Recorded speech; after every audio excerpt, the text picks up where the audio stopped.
건니치와 노기그짱 데스. 이야 오늘 정말 행복합니다. 정말 오랜만에 인생 드라마를 만났거든요. 일단 이 드라마의 이름은 사랑 후에 오는 것들.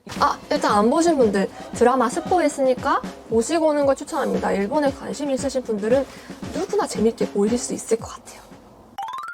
한국 제작진들 정말 대단한 게 우리 그 첫사랑 이미지인 켄타로-군, 사카구치 켄타로-군을 영입한 게 정말 아주 큰 한 수가 아닐까. 거기다가 이제 이세영님, 두부상의 켄타로-군과 아랍상의 세영님, 그 둘이 좋아. 와, 이거는 안 보고 배길 수 없다.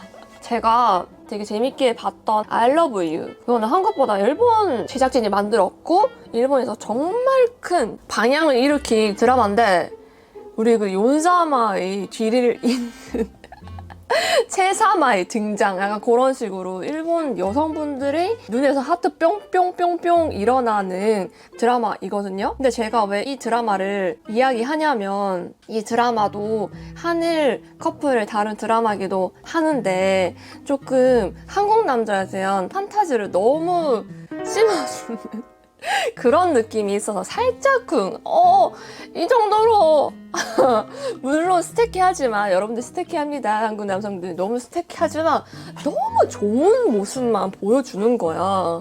그래서 갈등도 그렇게 크게 없었고 한 번도 안 싸웠을걸요, 그 드라마 안에서. 무조건 싸우는데 또 저도 경험자고요. 근데 이 사랑 후에 오는 것들이라는 드라마에서는 현실 커플의 고증 그리고 갈등을 드라마에 너무 잘 녹여서 와, 정말 감탄하면서 봤고, 저도 워킹홀리데이로 일본 유학을 처음 떠나와서 그래서 취업하면서 또 한일 커플 경험까지 있는 저로서는 완전 짱 공감하면서 저 봤거든요. 텐션이 너무 높나요? 죄송합니다. 내가 좋아하는데. 그래서 오늘은 그 드라마를 보고 현실 리뷰, 그리고 드라마랑 현실이랑 같나요? 다르나요? 이런 부분이 여러분들한테 좀 몇 군데 있더라고요. 그런 것도 얘기해 드리면 좋지 않을까 해서 영상을 켜봤습니다. 잠시만, 너무 덥다. 이거 잠시,ちょっと待って.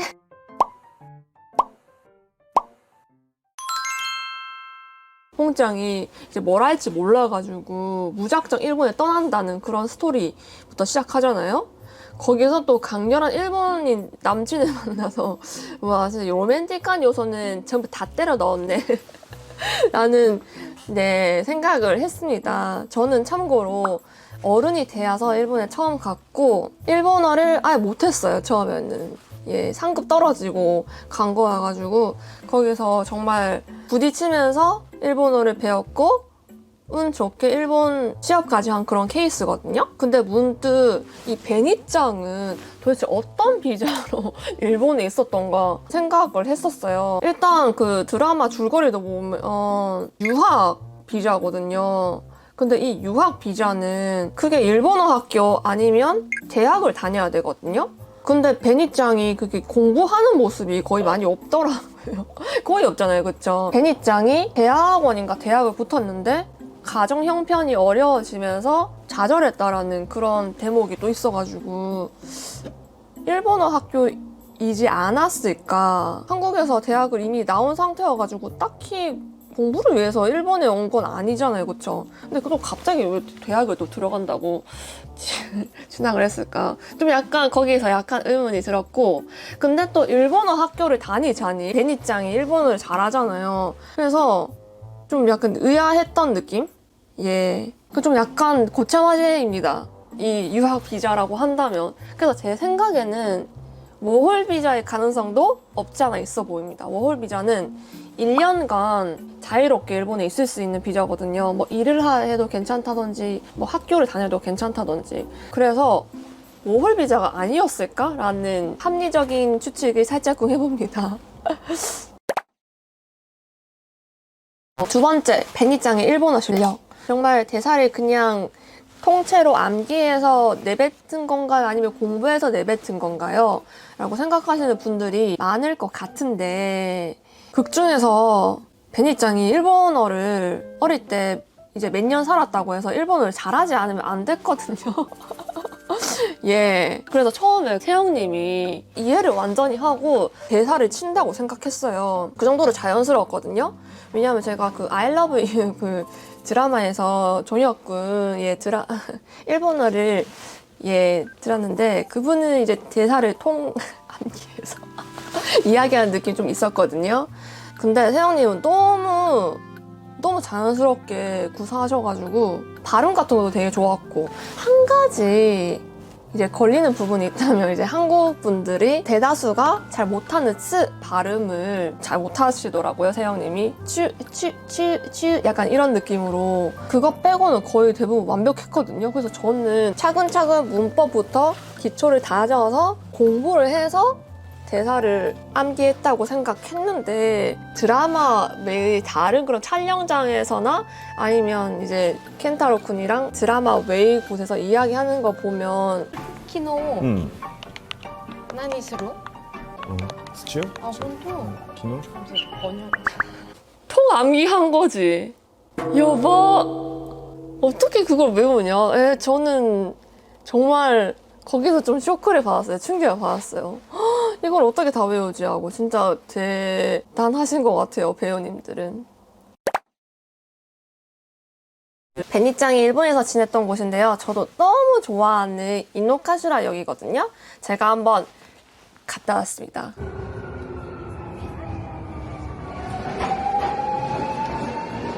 네, 이노카시라 공원은 예. 어떤 동네인가요? 이노카시라 공원역은 말 그대로 포에니.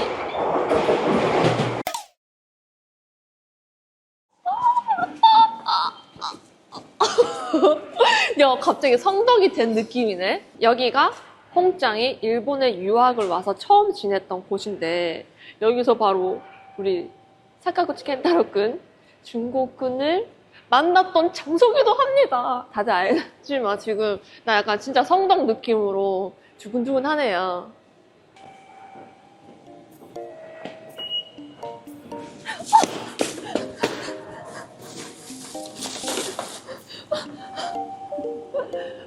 나의 중국군!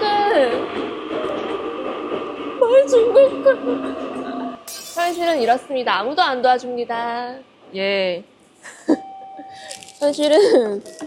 현실은 자기가 이렇게 주워 담아서 씩씩하게 살아야 된다는 것도 의미하고요. 그리고 실제로 이제 일본의 사카구치 켄타로-군 같이 잘생긴 우리 시오남이라고 하죠. 중국군처럼 그렇게 잘생긴 분은 없지만 비슷한 계열의 분은 좀 있지 않을까 일본인 중에서라고 생각합니다. 그 반대의 사람을 간장남이라고 하거든요. 간장남은 제일 대표적인 사람이 안 나오는데?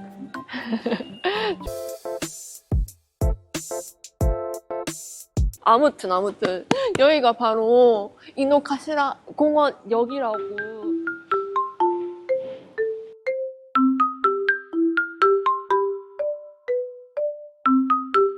지혜분이랑 여기 앞에서 맞아. 사진 찍는 거 맞아. 셀카 이렇게 찍고.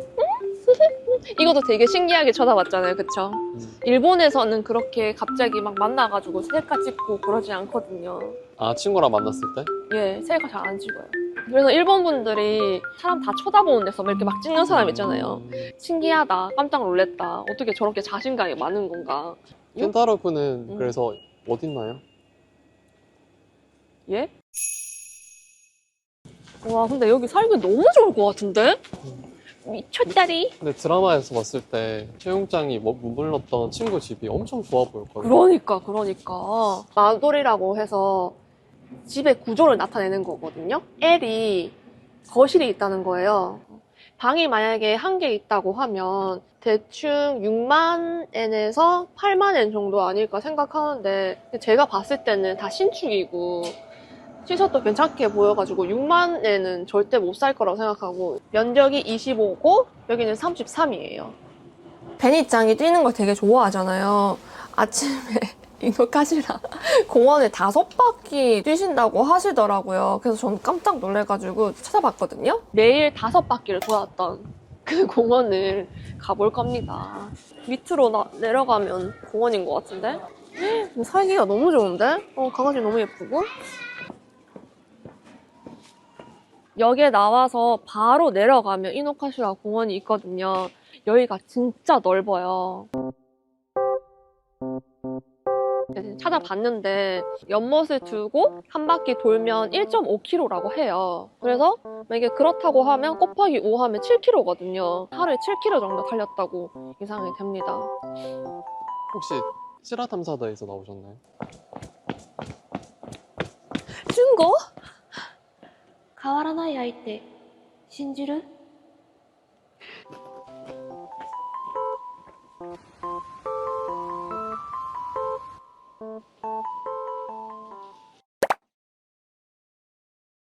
아르바이트 이력서 넣는 장면 되게 인상 깊었거든요. 아르바이트 구하는데 이렇게 빡빡할까라는 질문도 있을 법한데 그건 솔직히 설정인 것 같고요. 베니짱의 일본어 실력이라면 저는 금방 찾을 수 있을 것 같거든요. 아르바이트라면. 근데 저는 어디에 놀랐냐면 그 복장, 아르바이트 복장 있잖아요. 그렇게 입으니까 떨어뜨린 게 아닐까라고 생각할 정도로 정말 파격적인 면접 일상이었거든요. 이렇게 풀어 헤치고 여기 밑에도 배 약간 살짝 보였잖아요. 좀 약간 양아치처럼 보였어요. 올 때 완전 다 이렇게 싸매야 됩니다. 예. 사실 그런 뭐 정장 같은 일상은 아르바이트가 아니라 회사 면접 갈 때 그렇게 입는 경우가 많은데 그럼 아르바이트 때는 어떤 면접 의상을 입는 게 좋을까요? 라고 한다면 그냥 깔끔한 복장, 약간 이런 느낌의 복장이면 다 괜찮습니다. 아르바이트 채용을 위한 배틀을 하면서 홍짱이 일본어 막 빼라빼라 이렇게 잘 하는데도 일본인 직원 바꿔라고 하는 그 부분에서 이런 일본 정말 있을까요? 라고 하시잖아요. 예, 생각보다 많습니다. 아, 여기서 진짜 일본인 같아서 깜짝 놀랐어요, 세영장. 아이, 이렇게 생긴 아이돌 있다니까? 그 민지 닮은 그분 닮은 것 같기도 하고. 베니짱 엄마가 정말 처음부터 오지랖을 뭐라고 하네, 오지랖이라고 하네. 딱 한국 전형적인 어머니 스타일이잖아요. 저희 어머니도 워킹홀리데이 하루 전까지 정말 크게 반대해서 제가 진짜 닭똥같은 눈물을 툭툭 떨어뜨면서 딸이 일본에 가는데 이렇게 모진말을 해도 될까? 라고 생각할 정도로 조금 많이 힘들었었던 기억이 떠오르는데 일본인이 봤을 때 부모님의 개입을 너무 당연시 여기고 마마걸, 마마보이를 도리어 키우는 방식이 아닐까라고 생각하더라고요. 그래서 일본인이 봤을 때 어떤 게 마마보이, 마마걸일까 특성을 제가 정리해 봤는데 1번, 일단 같이 삽니다. 같이 사는 분들 되게 많잖아요. 어른이 돼서도. 근데 일본은 그 20살 넘으면 거의 뭐 너무 자연스럽게 독립을 하는 경향이 많거든요. 그리고 2번, 부모님 말은 듣는 게 좋다라고 생각하시는 분들이 많을 건데 저도 그렇고 자기 인생은 자기가 살아야 되는데 너무 부모님 말을 듣는다라는 부분에서 조금 마마걸, 마마보이가 많다라고 생각하시는 것 같아요. 그리고 세 번째, 연락 문제인데 일본인이 생각했을 때는 너무 많이 한다고 해요. 특히 성인이 돼서도 갑자기 전화 와가지고 몇 시까지 들어올 거냐, 왜 아직도 안 들어가냐, 밤 늦었는데 빨리 들어와라. 자기의 의지가 아닌 부모의 의지에 따라서 행동하는 그런 모습이 조금 일본인이 봤을 때는 마마걸, 마마보이의 특성이라고 생각하나 봐요. 그리고 제가 되게 보면서 흥미로웠던 장면이 있었는데 처음에 홍짱이 준고쿤한테 버퍼링이 있다고 말했는데 준고짱이 무슨 말이지? 약간 이렇게 하면서 홍짱이 아니 브레이키야 카카루 이런 식으로 말했나? 그 모습이 조금 제 예전 모습이랑 좀 비슷한 것 같은데 표현의 그 다름으로 인해서 많이 싸웠거든요. 나라에 따라 표현의 차이로 생겨나는 그런 오해와 갈등이 무조건 있을 것이다 라는 복선을 암시하지 않았나. 개인적으로 커플씬 너무 좋았습니다. 일본 남자 혹은 한국 여자를 미화하지 않고 어떻게 보면 되게 담백하고 솔직하게 표현한 작품이 아닐까 싶거든요. 그리고 드라마 곳곳에 준고쿤 아버지 역으로 나오신 분이나 준고쿤의 옛날 여자친구가 나오잖아요. 그 분들 다 일본에서 유명하신 분들이어가지고 그것도 되게 재미있었습니다. 많은 분들이 준고쿤이랑 홍짱이 교토에 갔을 때 아버지 옛 사랑분이 자고 가라고 해가지고 베니짱이 선뜻 받아들였는데 중국군이 그 샤코지레다요 뭐 그런 식으로 말하면서 왜 그렇게 너무 순수하게 왜 받아들였냐, 그 되게 신뢰라고 그렇게 말하는 장면에서 정말 그런가 라고 생각하시는 분들이 많았는데, 그 교토라는 지형의 특성을 잘 살린 그런 씬이 아닐까 생각하는데, 이 일본이 빈말 좀 잘하는데 빈말 중의 베스트 오브 교토거든요. 그래서 곧대로 믿으면 안 된대요. マジでやばい。飲み会とかお前そのお酒美味しそうやなみたいな、まあ、そんな子供っぽいの頼むなよみたいな意味。 何それわかんないよ。やろ分からんやろ。一番有名な話は、例えばピアノとかリコーダーを例えば子供が吹いててみたいな、でご近所さんがなんか上手になりましたねっていう。うるさいってこと？うん、そうそう、正解。それは本当の意味はうるさいって。 나 그 부분이 너무 슬펐어. 뭔가 중국을 알았더라면 가지 않았을 텐데. 중국만 생각하면 너무 아프다. 생각만 해도 너무 아프다라는 말이잖아요. 갑자기 나 눈물 난다. 약간 그런 적 없으세요? 너무 아프니까 차라리 그 사람을 만나지 않았으면 좋았을 텐데. 아니, 진짜 눈물 난다. 근데 중국가 갑자기 나타나서 그리고 개인적으로 정말 많이 울었던, 좀 많이 울었습니다. 저는 상대방이 울면 저 바로 울거든요. 눈물이 진짜 많은 사람이에요. 아무튼 이 드라마 보면서 제일 많이 슬펐고 울었던 그 장면은 중국군이 인터뷰할 때 베니짱이 똥 늦게 줬잖아요. 그 부분이 가장 슬펐어요. 그쵸? 예전에 무슨 일 있었어? 눈물이 많은 것 뿐이에요. 一度も忘れたことありません. 5년이 지났는데 내가 너 때문에 얼마나 힘들었는지 알아?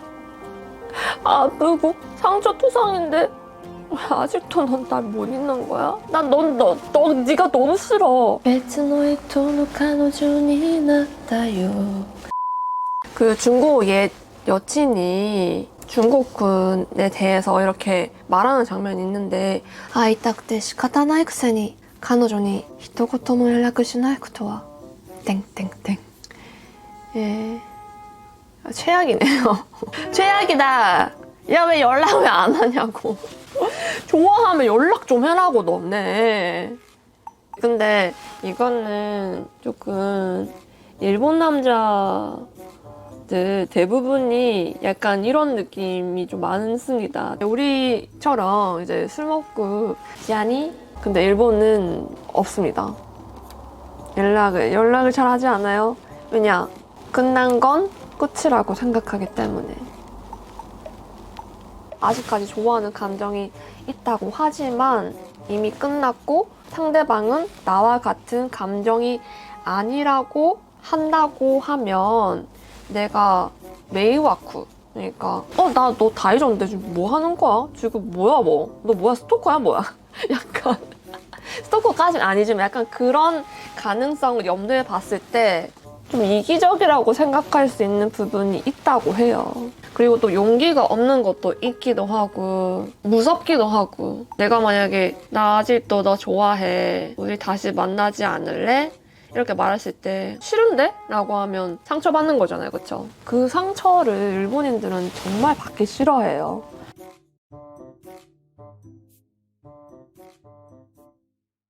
그러니까 내 생각에는 이 드라마 안에서 중국군을 전형적인 일본 남성, 그리고 홍짱을 전형적인 한국 여성의 대표적인 그런 인물로 그려냈다고 생각하거든요. 제가 예전 영상에서 한국 사람들은 맨헤라다 라고 하는 영상을 찍은 적이 있단 말이죠. 3화에서 보면 그의 모든 것을 알고 싶었고 참견하고 싶었고, 그래서 내가 그의 일부가 되고 싶었다. 그의 일부가 되고 싶었다. 우리 한국 분들은 이걸 들었을 때 중국군에 대한 마음이 정말 크네요. 일본인이 봤을 때는 그의 일부가 되고 싶고 참견하고 싶었다고? 참견 됐을까? 구속 됐으네, 집착 됐으네. 네, 그런 식으로 생각하는 경향이 있습니다. 그래서 나는 홍짱을 맨해라 당첨. 뭐가 지나치면 안 되긴 하지만 어느 정도 집착, 어느 정도 구속이 저는 했어야 된다고 생각하거든요. 제가 맨날 질투도 그렇고 너무 구속도 안 하고 집착도 안 하고 그러면 이게 왜 사귀냐고 그렇게 생각하는 반면에 일본은 참견 왜 하고 싶은 건데? 왜 나의 일부가 왜 날 알려고 하는 건데? 각자만의 시간 중요한 거야. 야, 말하다 보니까 일본이 진짜 힘들 것 같기도 한데, 예. 일본이 많이 힘드네요. 진짜 이렇게 생각하면 되겠죠. 예. 근데 또 사람마다 다르니까, 그쵸? 이런 홍장을 다 참견하고 싶고, 집착하고 싶고, 연락 다 해줬으면 좋겠고 하는 그 부분이 중국군이 봤을 때는 조금 어른답지 못하고 약간 어리다고 생각하는 그런 면이 없지 않아 있을 것 같아요. 왜냐? 내가 그렇게 들었거든요. 근데 이제 베니짱은 아무래도 혼자 타국에 와서 아는 사람도 별로 없고 의지할 곳은 중국은 한 사람인데 점점 이렇게 시간을 안 보낸다는 그런 생각이 들면서 결정적으로 자기가 어떤 이제 안 좋은 일이 생겼을 때 중국군이 연락이 끝내 없는 채로 집에 왔었잖아요. 와, 나 진짜 그렇게 나 그때 홍장 기모치 몇차와카를 엄청 연락이 갔을 거잖아요. 분명히. 예, 전화 10통은 그냥 했을 것 같아, 내 생각에. 솔직히 정말 무서운 상황이잖아요, 홍장 입장에서는. 그쵸? 더군다나 중국군도 약간 화난 채로 들어왔잖아요. 그게 진짜 열받는다. 제가 생각해봤어요. 홍장이 매네라잖아요. 연락을 평소에 많이 했을 것 같단 말이죠. 외로움을 남자친구 혹은 여자친구에게 채우려는 경향이 강해서 원래 그 정도까진 아니었지만 더 심한 베네라로 될 수 있을 것 같다라는 생각을 했을 때 홍장의 그런 잦은 연락에 중국군은 돈 벌어야 되고 일하고 바쁜데 계속 연락 오니까 조금 짜증이 좀 있었지 않을까라고 생각을 했었어요.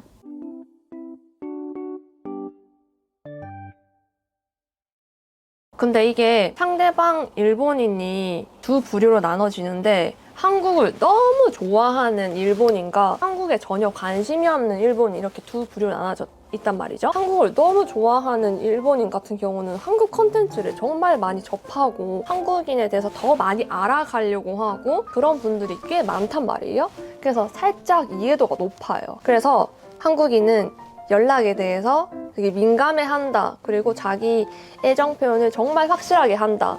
그거 다 인지하고 있는 상태에서 맞춰주려는 느낌이 강한데 한국에 대한 그런 관심이 별로 없으신 분들은 얘가 왜 이러는 거야? 문화의 차이라고 생각 안 하고 성격의 차이 그리고 성별의 차이라고 생각하는 부분이 좀 있는 것 같아요. 저는 어떤 부류를 사귀었냐면 이 부류를 사귀었어요. 거의. 한국에 관심이 거의 없는 분들. 근데 이 드라마에서 봤을 때도 중국군은 한국에 대해서 거의 모르잖아요. 그쵸? 어쩌다 보니까 홍장을 만나게 됐고 홍장이 한국인이라는 거잖아요. 그쵸? 그래서 중국군이 봤을 때는 베니짱이 징징거린다고 생각했을 것 같아요. 그럼 일본 여자애들은 어떤 식으로 행동할까? 일본 애들은 바쁘면 이해를 하려고 엄청 노력해요. 참아요. 보고 싶어도 연락하고 싶어도 참습니다. 예. 아침에 만약에 문자를 보내서 저녁에 온다고 하면 한국에서는 좀 아리에나 약간 그런 느낌이잖아요. 근데 일본인들은 아 바빴구나. 근데 본능적으로는 한국인처럼 난 보고 싶은데 왜 나랑 시간을 안 만들어주는 거지? 보고 싶어. 하지만 그 사람에게 이렇게 말하면 부담 느낄 거고 또 내가 또 이기적인 사람으로 보여질 거고 그렇게 되면 날 싫어할 거고 안 돼, 그러긴 싫어. 싫어하랬다구나. 네, 진짜 일본인들 이렇습니다. 한국인처럼 이야기하고 서운한 거 막 내뱉고 징징거리고 싶은데 다 참습니다. 예. 속마음은 한국인. 하지만 표현하는 거는 한국인 반대다. 그래서 그 부분이 되게 배려를 잘해준다라고 생각하시는 분들이 많고 일본인의 또 좋은 점이라고 생각할 수 있는 부분이기도 한데 중요한 건 말을 안 합니다. 참는 거잖아요. 그 참는 게 계속 이렇게 쌓이잖아요. 그럼 갑자기 고멘네 와카레요? 갑자기 그렇게 사요나라를 하는 커플도 제가 좀 봤고요. 이게 정말 큰 문화 차이고 인간관계를 넘어서 이제 연애로 들어오면 그 갈등의 정도가 정말 커질 것 같단 말이죠. 제가 예전에 남자친구랑 싸울 때 이런 말을 한 적이 있어요. 이와나쿠 때문에 와카른데쇼? 이때 그래나이도 와칸나요?